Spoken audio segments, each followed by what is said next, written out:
Everybody, welcome into Early Edge Live and your wild card weekend NFL mega preview. We are powered, as always, by the almighty SportsLine, the best value in all of sports betting, and it's not even close. Of course, I am the coach, and on this Tuesday, it's all about beating the number. It's all about getting the right information.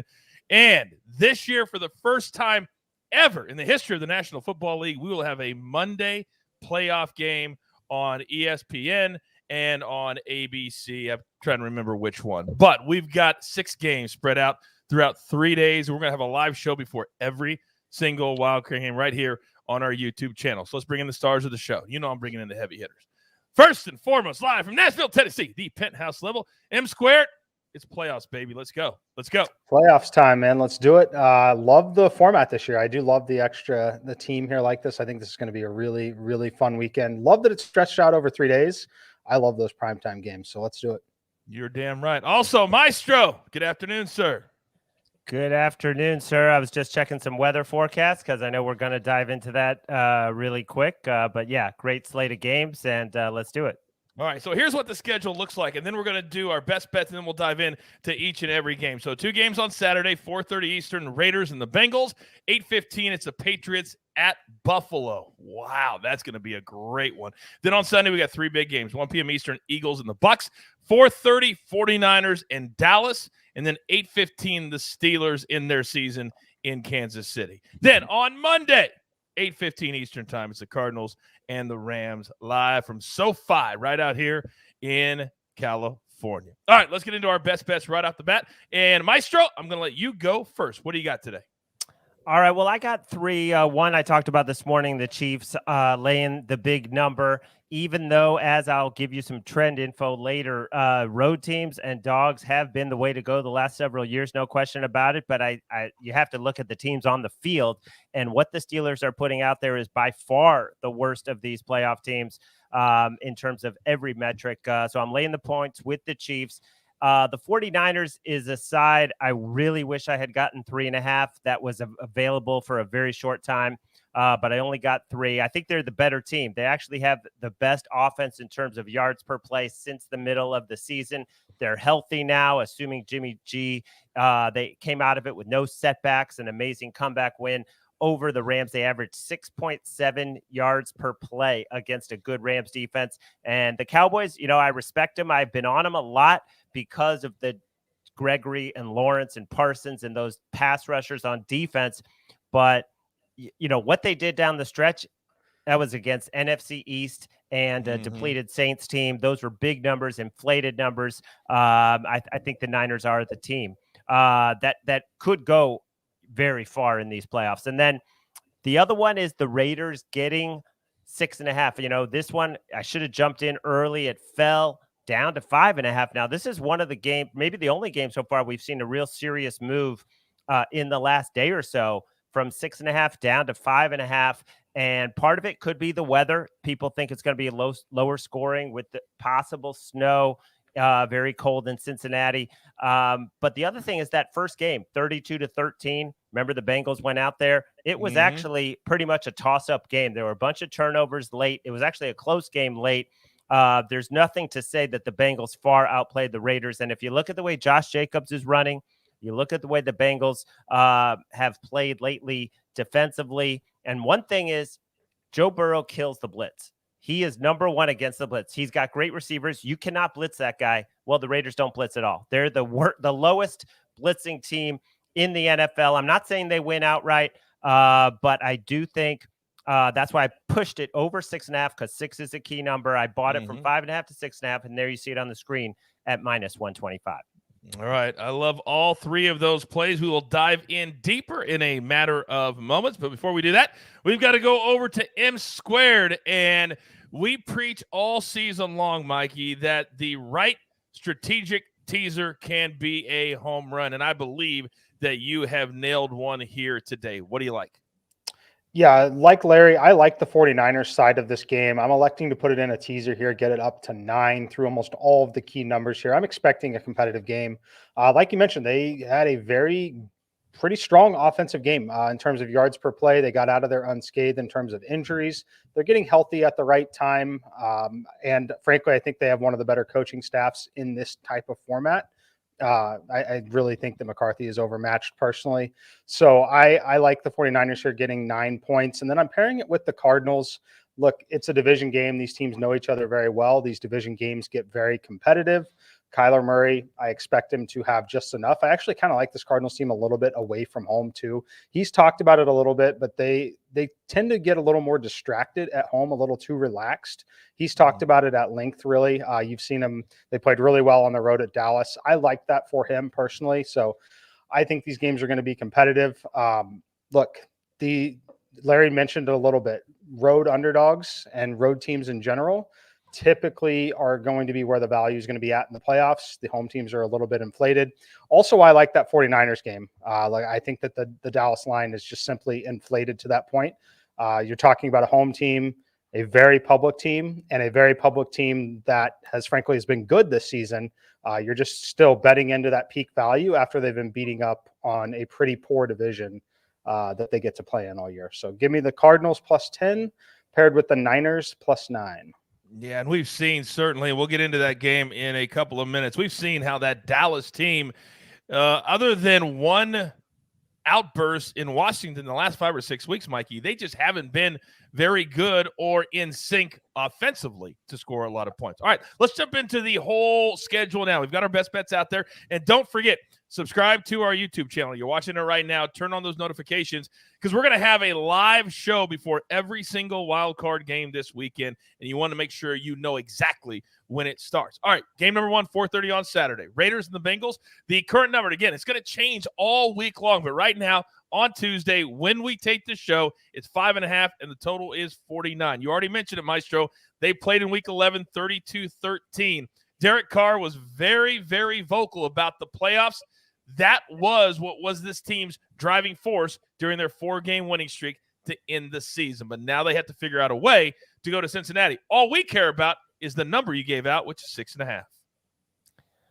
Yeah, and there's so many things that jump out at this matchup, but one thing, let's talk about the road trends. 15-3 ATS for road teams in this round. The last several years, road dogs 14-2 ATS, and the two that didn't cover by 1 point and by half a point. Now I know that goes against what I said on the Chiefs, because I am taking a big favorite there. But you have to respect what the wild card underdogs have done, and we've had 4 straight years, a big underdog win outright, an underdog of at least 5 points.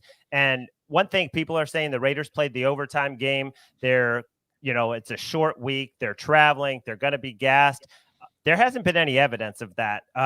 We've seen Monday night winners. I believe Monday night winners, and this was Sunday night, actually, by the way, they played Sunday night, but we've seen these short week teams have no problem the next week. So Sunday night, late Sunday night to Saturday, I don't think is an issue. The Bengals O-line is another issue that could give up pressure to those great edge rushers that the Raiders have. And I'm not saying the Raiders win, but I do think it's going to be a competitive game.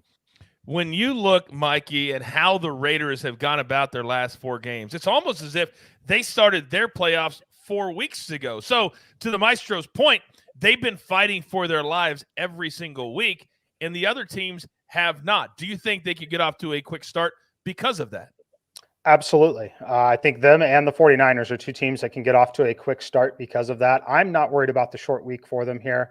I'm more worried on the other side with Cincinnati. A number of young players across the board. Now, Joe Mixon isn't young, but he also is coming off the COVID list. If he, in fact, had a real case of COVID, we've seen it with guys like Tyreek Hill, who have admitted that they've been absolutely gassed the first week back. Furthermore, those starters, a lot of them didn't play. Jamar Chase played like the first 2 series so he could rack up that record that he was seeing, but the other guys didn't even suit up. They didn't go through a normal week. I personally don't like that. I wish if I was a Bengals fan or better, I would have liked to seen them suit up, go through the motions, at least go through a normal week, go play a series or 2 just to stay mentally focused and sharp there. So I'm a little bit worried about that, combined with Joe Burrow did have a little bit of an injury at the very end of the Kansas City game. Again, if you remember, he did not even get to take the final snaps to set up the game-winning field goal. because he was hurt on that play. Yes, it's not a serious threatening injury, but certainly something that can come up. But for me, I like the Raiders here. I make the game down to 4.5. And frankly, I think that's where it's going to close. I wouldn't be shocked if you see 5s everywhere today, but I think this one's going to close down to 4.5. I think you're going to continue to see people buy on that Raiders side. Despite about 70% of the tickets so far coming in on the Bengals, a lot of the money on the Raiders side. And it's really about what Larry said. They don't blitz a ton because they don't have to. They have such ridiculous rush from those edges that they can get to the quarterback typically, which allows them to be a little bit better in coverage.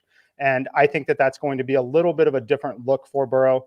I look for just a little bit of a slow start for the Bengals just because of this little off time. So I think it's going to be a pretty competitive game here on Saturday. Maestro? Well, one thing that they don't blitz, and that helps guys like Casey Hayward. He's playing amazing. And I was on the Chargers. I still think it was the right side. I don't want to get into that game, but he's playing amazing. The way he was dueling, Mike Williams, he had to be gassed like the receivers were gassed. How many routes did he cover? 60 pass routes. But he's playing at a very high level. And I think he can slow down Jamar Chase. Not control him, but slow him down. Okay, but let me ask you this. And by the way, Clyde in the chat, I'm drinking Minute Maid apple juice, if you were wondering, because I love the juices.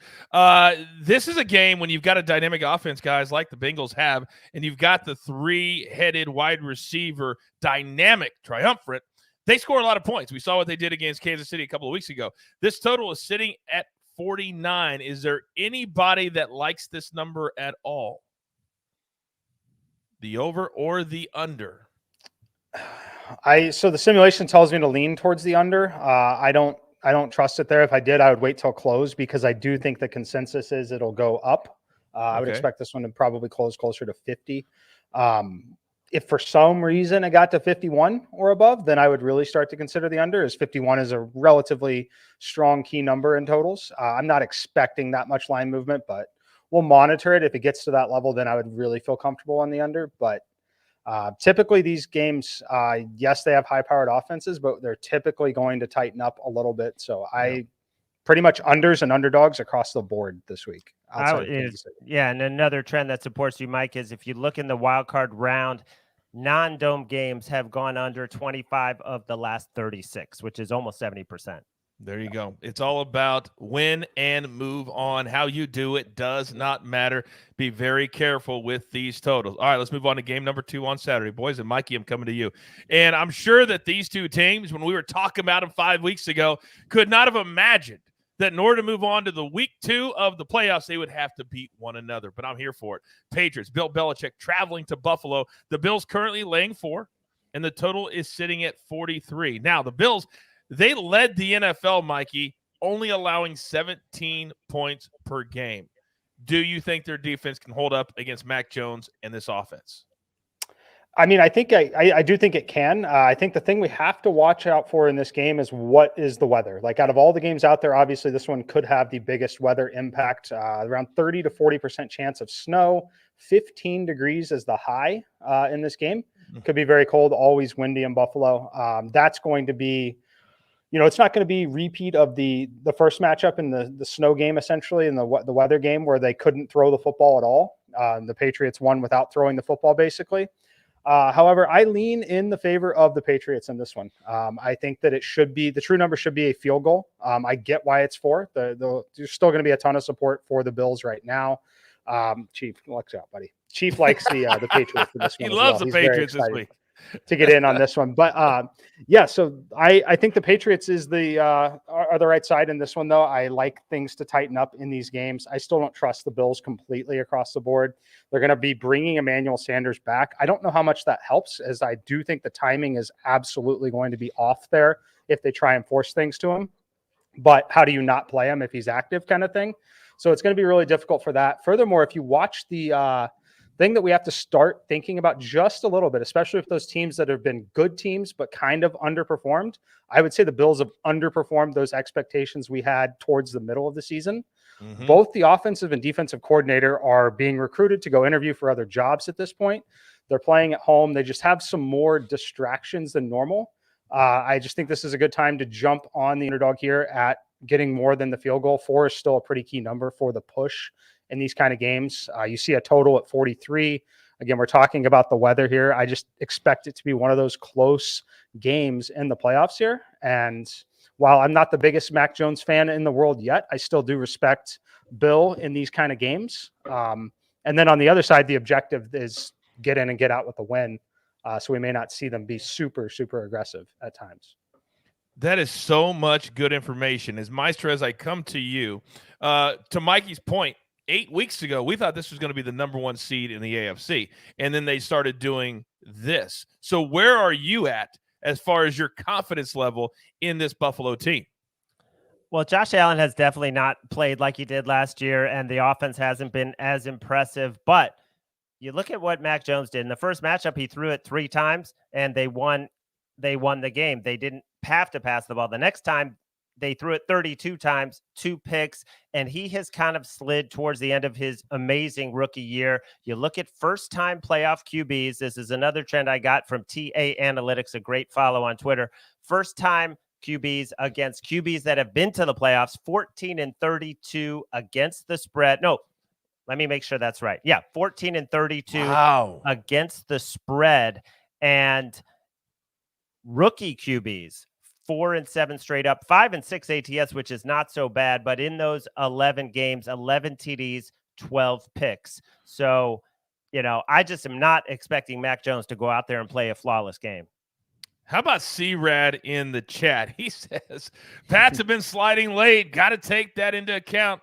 But I don't have a chief in the fight. Very well written there, C-Rad. And I also want to shout out to the chat to Feel Better, to Milton, and Feel Better to Prop Stars. I see guys talking about how bad they're doing with symptoms and such. So get well to everyone. Damn, yeah, that COVID is no joke, everybody. I got my booster shot today, so I'm feeling healthy and ready to fight this damn virus with the best that I can. All right, let's move on to Sunday now, boys. Because on Sunday, we got 3 big games, and I'm here for it. We're starting at 1 p.m. Eastern time. And again, let me remind you, we will have a live show before every single playoff game this weekend. Eagles and the Bucks. They played this season. Week 6, the Bucks won 28-22. Now, it's a battle, Maestro, of 2 different teams that have 2 different strengths. The Eagles have shown they want to run the football and run the football and run the football. The Bucks, 3rd best rushing defense in the entire NFL. Something's got to give. Now, the number here, 8.5, the total sitting on 49. Talk to me. Yeah, the Bucks defense is great against the run, but they have given up a very high number of explosive runs. So when you gash them, you could get lucky, or not get lucky, but you can reel off those big runs. So I don't think they're going to completely shut down this Eagles offense. But I think on the other side is where the Bucks have a tremendous advantage. And I don't care that Godwin is out and Antonio Brown is gone, because that's what the Eagles defense does. They let you dink and dunk down the field. Is there ever been a quarterback who can find the open guy 8 to 10 yards and just matriculate it down the field like Tom Brady can? So I think it doesn't matter who his receivers are. They are going to have a ton of offensive success. Shaq Barrett has been activated. That is huge. And I think Richard Sherman was deactivated or put on IR, which also helps the Buccaneers. I think they're getting healthier. I think they're still a little bit undervalued, for some reason after winning it all, maybe with the injuries, maybe because the other glamour teams in the NFC have taken the spotlight. I think the Bucks are a little bit, I don't want to say undervalued, but I think they're going to roll here. I think they're going to roll. And here's the thing, Maestro. When you think of the Bucks and how they play, we saw what they did on Sunday. They can score very, very quickly. We also know that Tom Brady has done enough in the playoffs that he understands that a 10-point lead is not enough. Let's keep that foot on the gas pedal. So, Mikey, when we look at this game and the fact that it's less than 10, if the Bucks get out to a good start, that could be a death nail for that Eagles offense. Yeah, I definitely could put the Eagles in some very difficult positions that really contrast with the way that they want to play games. I think the Bucks will end up being a teaser leg for me too, as long as we still get in now basically at 8.5. This thing opened at 7, sat there for about 15, 20 minutes. It's the right move. I do make it about 9. I think the biggest thing that helps me and wants me to use them as a teaser leg here is Leonard Fournette should be back. And I think Leonard Fournette's going to really help them. And where I don't think he's necessarily going to help them is when they have bigger leads. I think it's in the scenarios where the game is just a little bit more competitive than you think. He has really grown in terms of catching balls out of the backfield. Tom Brady actually trusts him quite a bit, especially now in the condition that the team is in. So I would expect some interesting days for him. I'm still waiting, just monitoring some of the reports to see what his workload is truly expected to be. I know that he's been activated. I know that he's going to be active for the game, but still monitoring it to see if it's, severely limited still, or if he's truly good to go. If he's truly good to go, I like him a lot. I think we'll be talking, I'm sure Alex will be looking at some of his props, maybe the receiving or combo props there. But yeah, I think the Bucs end up rolling in this one, even if it's competitive for 3 quarters. And I just wanted to chime in that first meeting, and I know it's not the exact same cast of characters, but the Bucs held them to 4.5 yards per play. They completely outgained them 399 to 213. The Eagles covered. I was on the Eagles. It was a very fortunate cover at +7 or 6.5. It ended 28-22, but the Bucs kneeled down at the goal line right as the game ended. That was not a 6-point game before. By the way, speaking of prop stars, he is in the chat live. Very special opportunity for anybody watching right now. If you have a question for Alex, go ahead and put it in the chat. He's in there. He's answering questions as we do the show, which is awesome. Our entire team is always on deck and always ready to play. So Prop Stars is live in the chat as we speak. By the way, let's not forget, a few weeks ago, the last time Leonard Fournette was really healthy, we played his over catch total, and I think it hit by the end of the first quarter. I mean, he really looks for him, to Mikey's point. We'll certainly be hitting on Fournette on our prop special on Friday, and certainly on the hour-long specials before every single game. All right, let's move on to the 4th game of the weekend. And this is going to go down in Arlington, Texas, Cowboys Stadium. Cowboys are laying 3. The total sitting on 51, the 49ers. Now, here's an interesting tidbit, Mikey. Do you know the last time that the 49ers and the Cowboys met in the playoffs? Probably before I was born. I have no idea. I don't know how old you are, but it was 1994. Okay. I was 5 years old. Okay. Yeah. So it was 1994. It was that 3-year run where the 49ers and the Cowboys were both awesome. And that was an incredible time in the NFL. But that's the last time. And really, let's be honest with you, the Cowboys haven't done anything in the playoffs since 1997. That was it. It's been 25 years. So let's get into this game. Because the Cowboys, yes, they look good against Philadelphia, but Philadelphia was playing Minshew. They had already punted on that particular game. We've got to take that off the board. Where do you see this game right now? Because you have the 49ers as a big part of a teaser leg. Yeah, I have it as a part of a teaser leg. I think the number is mostly where it should be. Like, I get why it is, at least in terms of sports books and pricing in certain liabilities with a home team and a public home team like that. My simulation number is on it is 2. So there's about a point on the actual spread where it's at. But look, 49ers will at least be competitive. I'm expecting a 1-score game either way to win this one. Likely, in that fourth quarter drive, whichever team can make that drive to win. I'm a little concerned on the Dallas side, just a few minor concerns. And I think that the 49ers are the better coach team in this spot. I think that they can really rally around their last win, getting in the playoffs here like they did in that fashion. I think that they build on that significantly. They didn't have any major injury concerns really heading into this game. So I think they're in pretty good shape. While the Cowboys, I really think they're going to miss Michael Gallup in this spot. I know Cedric Wilson has played well at times, but the times that he's really shined have been against more prevent style defenses, more of those defenses that are really not necessarily trying to go win a must-win game. So I do think the absence of Michael Gallup could be felt in this one for the Cowboys. Just another example, though, here, we talk about it in baseball with the Yankees, right? There's just certain teams that are shaded in the market because they have to be because of the liabilities that they draw. This Cowboys team in the playoffs at home is one of them. So I think the value here is on the 49ers. And then in the teaser leg, obviously, getting that all the way up to 9 gets me through almost every single key number, especially in these games that we expect to be competitive playoff games. All right. Real quick, by the way, did you guys see what the liability would have been to sportsbooks if that Raiders-Chargers would have ended in a tie? Over $1 billion. Raiders And would have that had to move to a new city again. No doubt about it. I couldn't believe it. Everybody seemed to put a little sprinkle on that, and those little sprinkles turn into a lot of money when everybody's doing it. When it's what, plus 8,000 sometimes, plus 10,000. Like, the number is crazy to bet on a tie. All right, so Maestro, let me come back to you, because the 49ers, we could look at them one of two ways: as the team that fell behind by 17 and had that incredible comeback, or the team that fell behind by 17 at the start of the game. Which way do you choose to look at them? I heard somebody say whatever they shot up Jimmy G's hand with at halftime, they need to do that again, because he was a different quarterback after halftime. But there's just some matchup advantages. I mean, I'm already on the Niners. I'm not going to be shocked if the Cowboys win or cover. I mean, they're obviously one of the best teams in the league, and they're at home. But I just think I should not be getting a full field goal with the 49ers, who I think are on their level.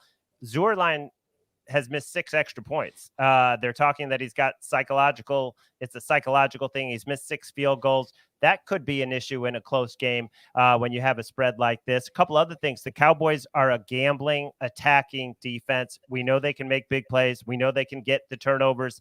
That's how they win. They're also second to last in yards after the catch. And you've got Deebo Samuel, and Ayuk, who can really exploit that. They're also not very good defending the middle of the field, where you have George Kittle. So there's just a lot of matchup advantages for the 49ers. So I just love them. I like them.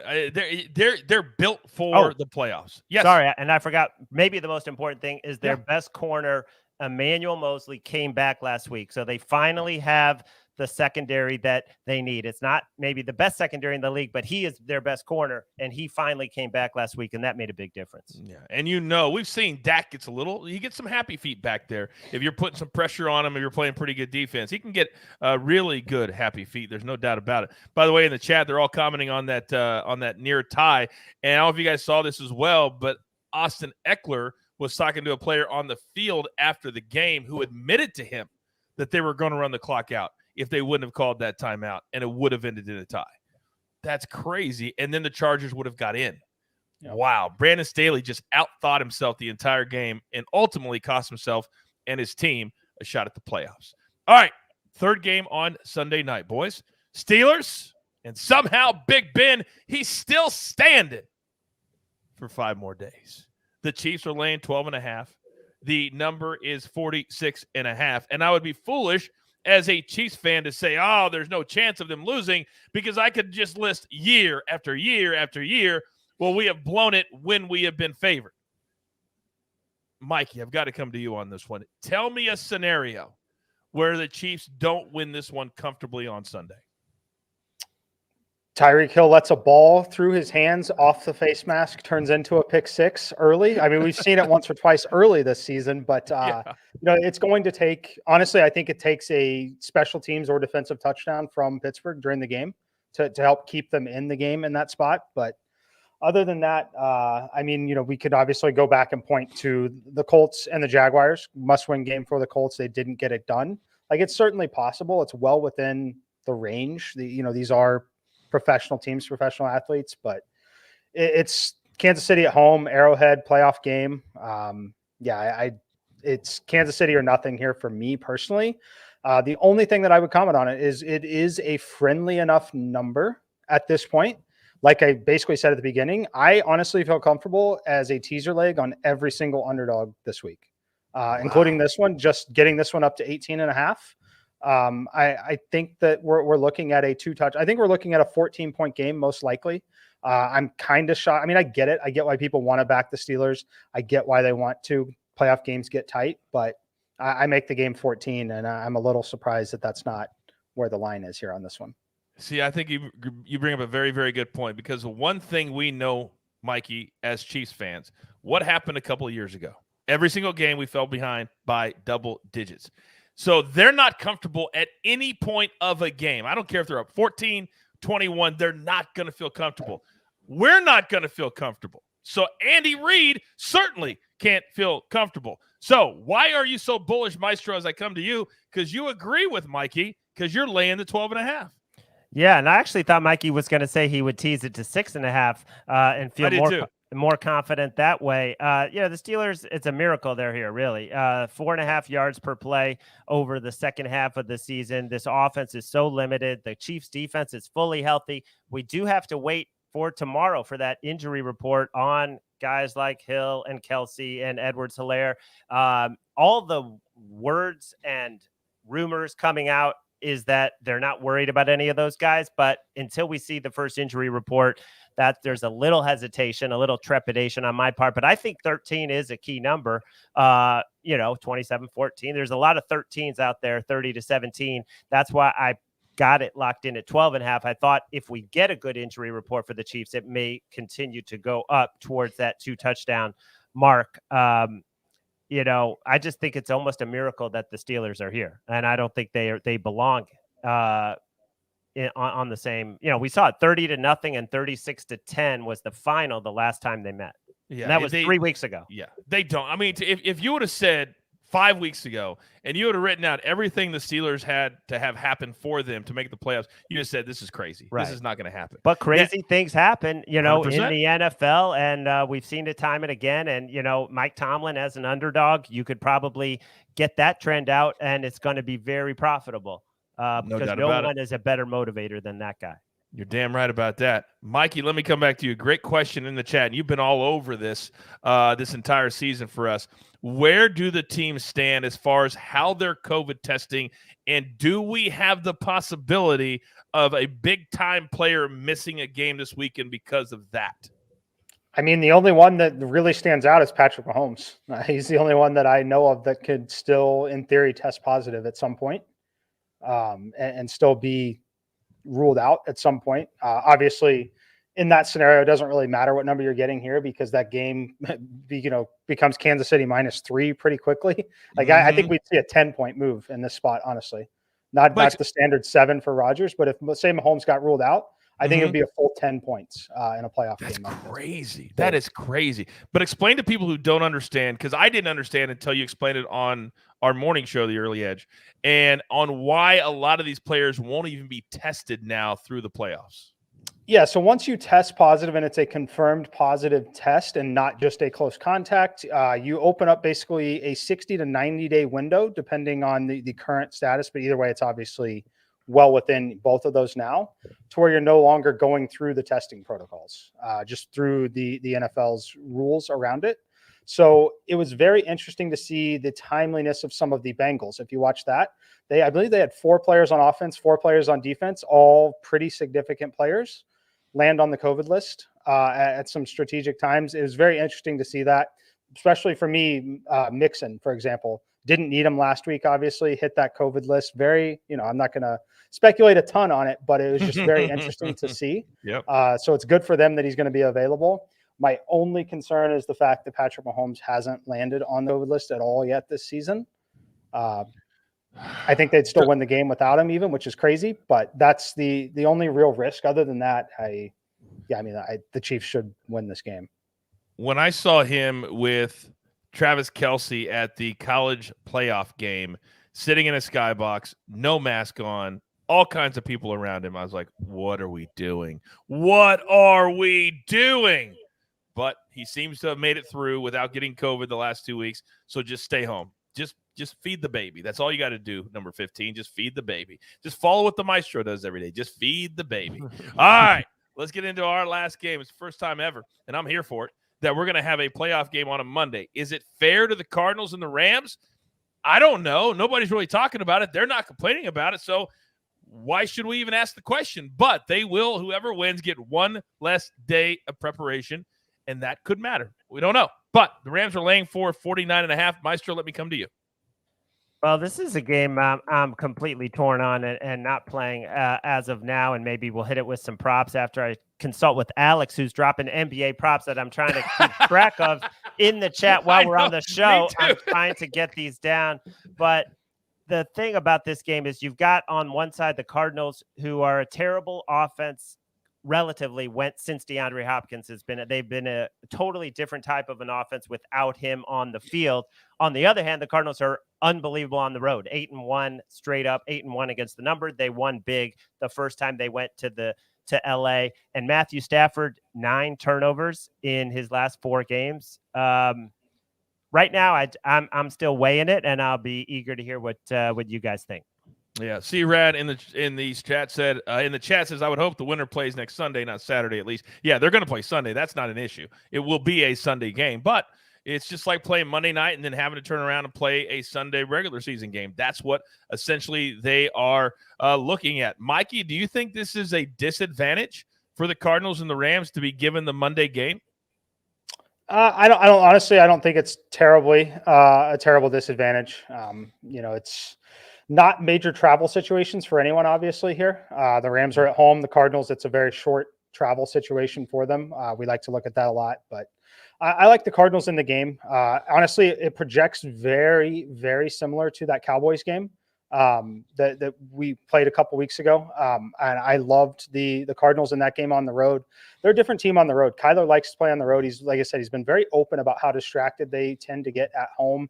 I expect Connor and Edmonds to both be available to him in this game.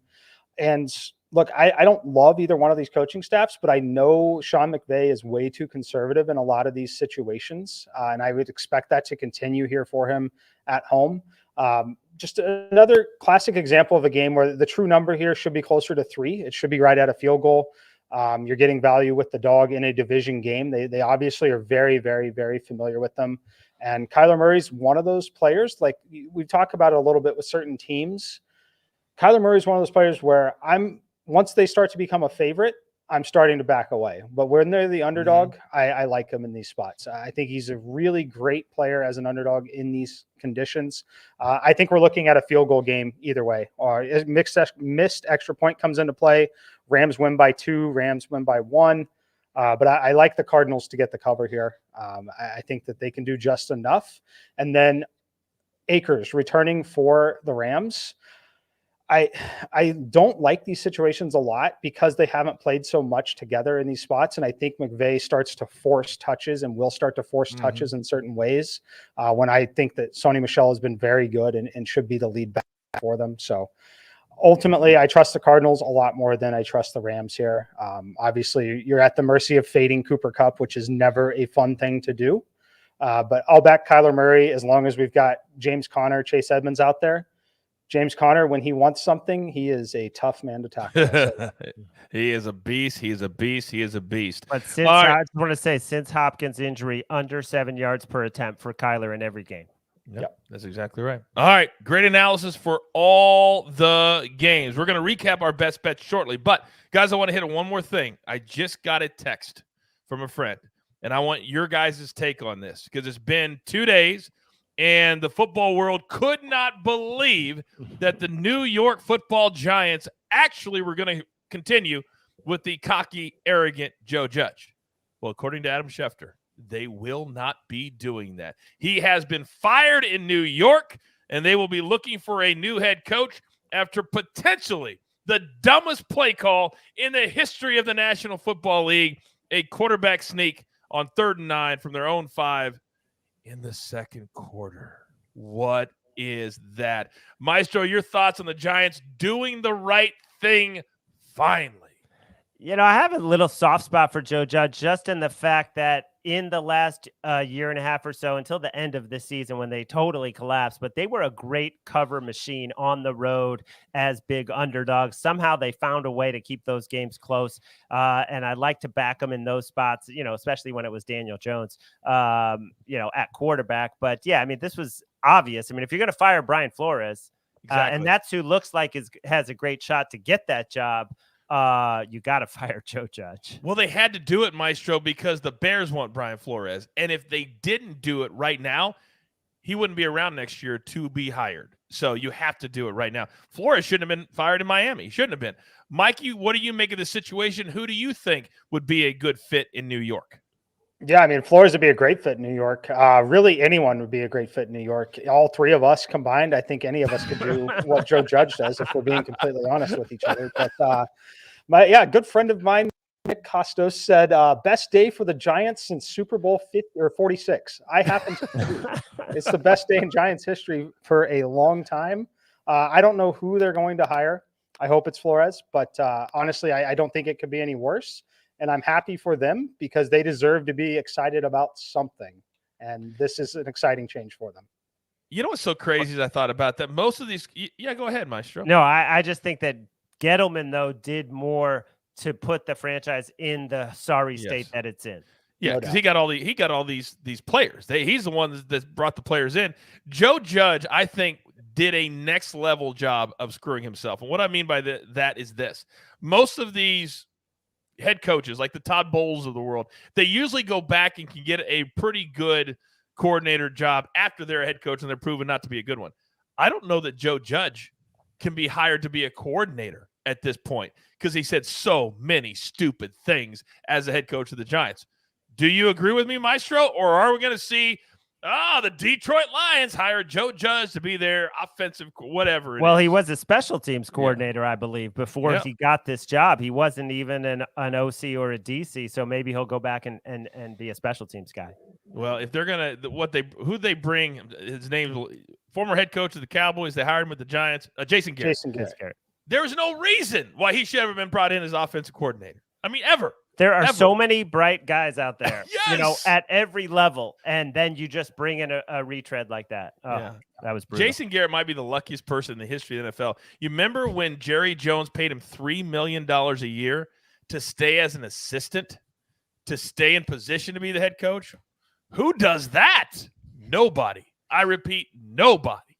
All right. Let's recap very, very quickly our best bets that we have so far. And a reminder, we will be live before every single playoff game. So Prop Stars will be there with all of his props and anything last minute. But here's what we have right now to try to beat the number. You heard the guys say all the important metrics that we have to get through. Mike, you start with your best bet, please. Yeah, we're going Cardinals and 49ers on the teaser. Grab this now. I expect the Cardinals one. I think that game could close at a field goal as well, personally. So Cardinals plus 10, expect a very competitive game. Pairing it with the 49ers, expect a very competitive game there as well. Almost all of the key, both of them. Let's root for some competitive football. I love that. Maestro, bring us home. Well, you see the picks that I have there on the screen, but there was one great trend that I wanted to give out. Historically, if you just pick the winner of the game, you're going to cover in this round. The winner is 129-19 against the spread with 5 pushes. Whoa, say that again? Yeah, 129-19. So in other words, there's only been 19 times that the loser has covered. It's covered. Okay. In this round. I gotta let that just sit for this a second. Round. Yeah. Okay, just this round, almost 100 games over 500. That is nuts. That is nuts. All right, so you see our best bets. We're here every single day at 10 a.m.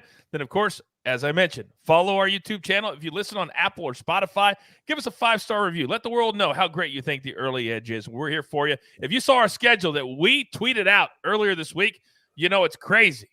But we're here and we grind for you. So there's only one thing left to do, and you all know what that is. You've got your marching orders. Let's take all of these NFL wild card tickets straight to the pay window. For my entire crew, M Squared, the Maestro, AB on the 1s and the 2s. And by the way, thank you to everybody who participated last night. The showdowns were awesome. Everything was awesome with the national championship. That was a night that this brand was made for. So thank you all very much. Now, go tell all your friends about the early edge. Good luck.